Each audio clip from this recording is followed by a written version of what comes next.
रसूलिही करीम अम्मा बाद फ़अऊज़ु बिल्लाहि मिनश शैतानिर रजीम बिस्मिल्लाहिर रहमानिर रहीम। अल्हम्दुलिल्लाह, दरूद शरीफ की इतनी बड़ी फजीलत है कि अगर हम एक बार दरूद शरीफ पढ़ते हैं तो एक छोटा सा पंछी होता है, अगर पानी में डूबता है और निकलता है तो जो पर झाड़ता है तो कितने कतरे टपकते हैं।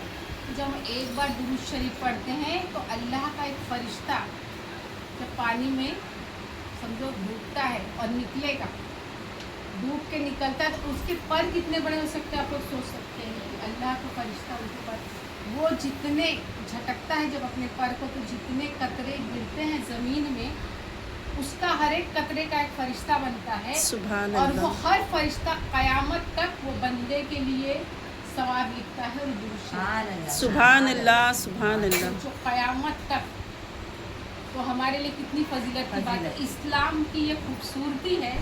देखिए, नकाब के ऊपर जो बहुत से है वाहियात कुत्ते भौंकते हैं कि नकाब करना, हिजाब लेना गलत है, तो सब आजकल सोशल मीडिया पे आप लोग देखें। पहले 26 आयतों पे जिसने इस तरह से बातें की उसका क्या अंजाम हुआ वो भी देखें। और जो महिला आयोग की रूपाली नाम की मैडम बहुत हिजाब के ऊपर बातें करती थी, उनके बारे में भी आप लोग देख रहे हैं। तो इस्लाम की ये खूबसूरती है। देखिए, जो भी चीज़ों की अल्लाह ने अहमियत दी है उसको अल्लाह ने पर्दे में रखा है बराबर।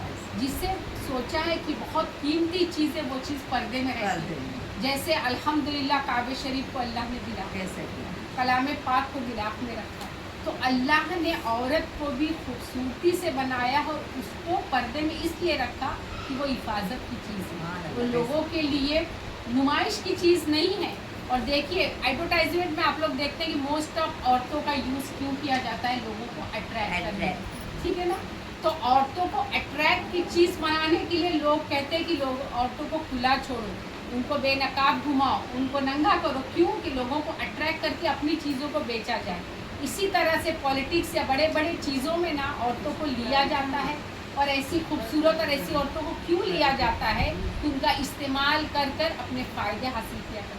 लेकिन ये औरतों को नहीं समझ में आ रहा। औरतें क्या सोच रही हैं, हम खुला घूमेंगी तो हम फ्री हो जाएंगी, हमें हर चीज़ के लिए आज़ाइश मिलेगी। लेकिन औरतों को फ्री करने का मतलब ही ये है कि उनसे फ़ायदा उठाया जाए। लेकिन ये चीज़ें औरतों को नहीं समझ में आती। वो लोग सोच रही हैं हम लोग सोशल मीडिया पे हर जगह पे फ्री घूमेंगी तो हमारा फ़ायदा होगा। तो फ़ायदा औरतों का नहीं, फ़ायदा सिर्फ औरतों का नहीं, फ़ायदा दूसरे लोग औरतों से उठा रहे हैं और नुकसान सिर्फ औरतों का है। जितनी औरतें क्या ढकी मुट्ठी औरतें नहीं कामयाबी हासिल कर रही हैं, क्या हिजाब में औरतें कामयाबी नहीं हासिल कर सकती हैं।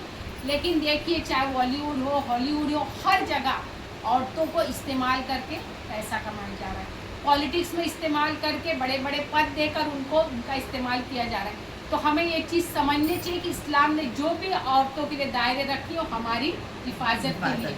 तो हमें ये चाहिए कि इस्लाम के दायरे में जिए और हमारी दुनिया में नहीं, दुनिया में बड़े बड़े पद लेकर पैसा कमाकर कुछ हासिल होने वाला नहीं।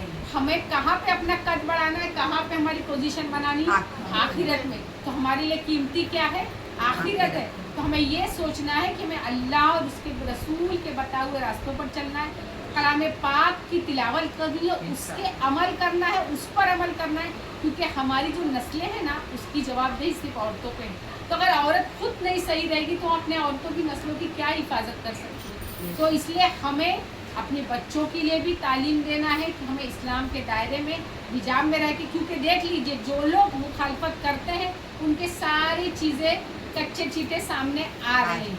और ये दुनिया में दिखा दिया जाता है कि जो भी इस्लाम के बारे में गलत कहता है उसका आखिरत में क्या, दुनिया में ही अंजाम लोग देख रहे हैं। तो अल्लाह हम सब को दुनिया और आखिरत में अल्लाह और उसके रसूल के बताए हुए रास्ते पर चलने की तौफीक अता फरमाए और हमें कहने सुनने से ज़्यादा अमल की तौफीक दे और अपने हिफ्ज़-ओ-अमान में रखें। आमीन।